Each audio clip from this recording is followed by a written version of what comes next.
year 2 of the pandemic, and the Henley Business School says that they've seen an uptick in applications and queries for MBA studies. Its stats also show that students who logged onto their system stayed online for longer than before.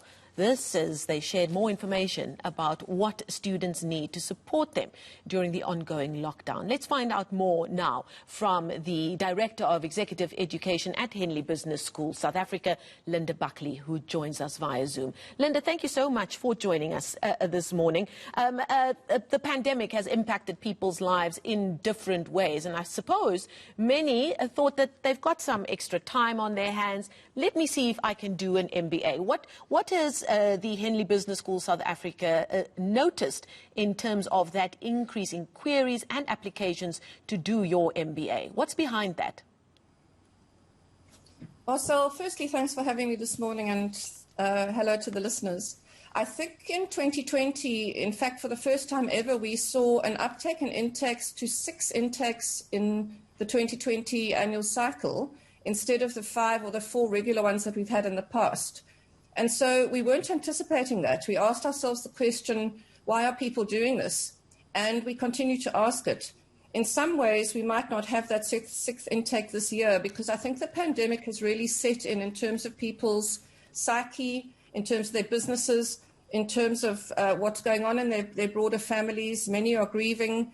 But I think, too, what we did as a result was we put a whole lot of measures in place to make sure that we keep on enticing people to come to an organization that can help them manage post-pandemic. I did say in a similar article that in many ways it's all about empathy. And I'm not sure if you want me to go into that topic right now because I could indeed. Indeed, Linda. I mean, that's been an ongoing topic that I've heard from various quarters about how the ongoing pandemic has really shown the business world that there is a need for empathy, both amongst colleagues as well as between business leaders as well. Are you finding that is also what your students are seeking in terms of what they get out of your curriculum as well? Marcel, they are indeed. And so empathy in action is all about listening and listening and listening some more, listening to understand what's going on in somebody else's world.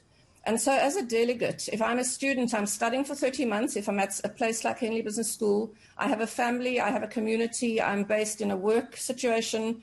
I might be facing mental health issues during this COVID period, and I have extended family that could be far away from me.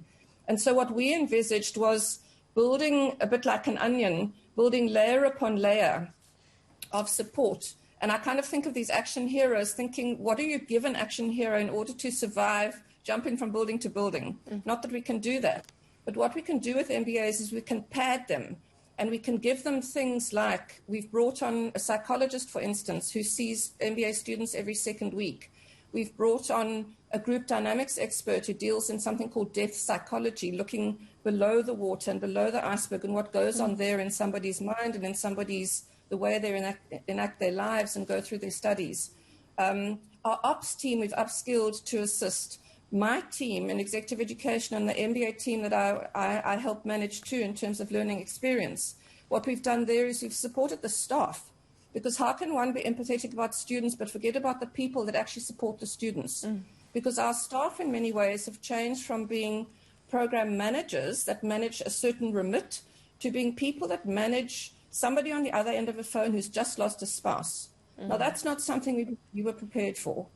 And so I think in terms of the empathy factor, I cannot stress it enough that purpose-led organizations are going to be empathetic ones. And I think purpose-led organizations are the ones that are going to succeed in what we call PC, post-COVID. Because our purpose is we build the people who build the businesses that build Africa. And we're not alone in it. There are many, many organizations building this incredible continent. But the last thing I want to say about this is we build the people.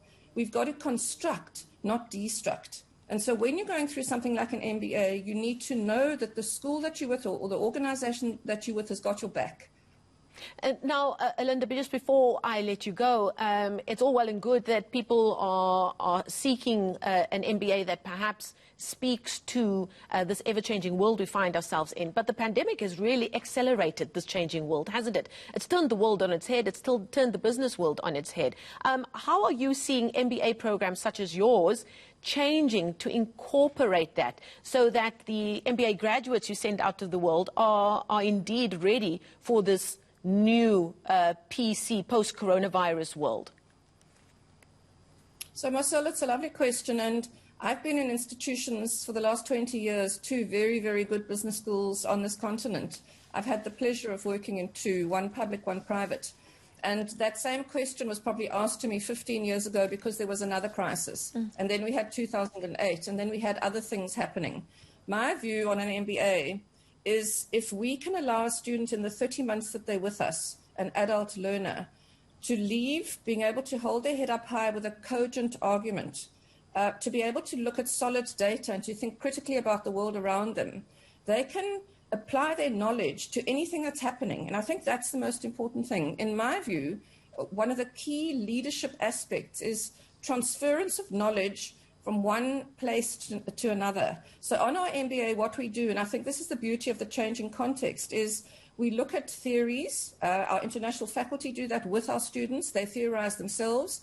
They put that into practice immediately between blocks in their businesses, and they put it in practice in context. And I think that's the most important thing. Can you, as Marcel, for instance, if you left the media and went somewhere else, can you transpose your years of learning in media to another organization, another type of organization?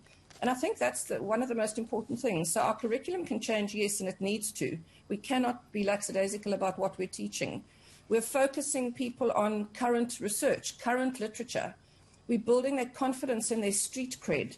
We're building their global mindsets. We're building their ability to be mobile if I'm with a multinational, and to move to Ghana tomorrow if that's where I've got to be, or to move to Poland if I've got to be there.